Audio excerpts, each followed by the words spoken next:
Hello guys, welcome to another Ross Perry Productions video. In this video I'm sitting in a 2021 Toyota Corolla and I'm going to show you how to release the shift lock release.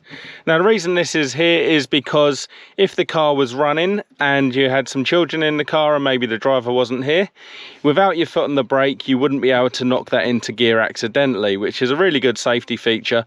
But what that does mean is if you want to tow the car and the battery's flat or you're having some problems with the car, there is a manual way to actually get this into neutral so you can tow it. So I'm going to show you how to do that right now. So just to show you, I can't actually move that out of the park position, but what I can do is get a flat object like a screwdriver or maybe a key.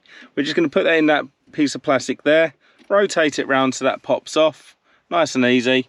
And then what we're going to do is use our screwdriver or key.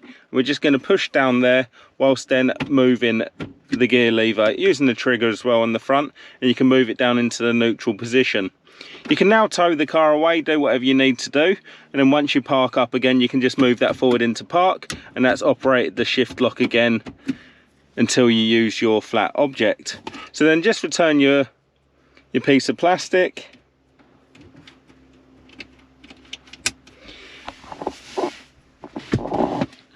And then that's how easy it is to use the shift lock release on a 2021 Toyota Corolla. If you found this video helpful, please do give me the thumbs up, leave me a comment down below, check out some of my other videos and subscribe to my channel.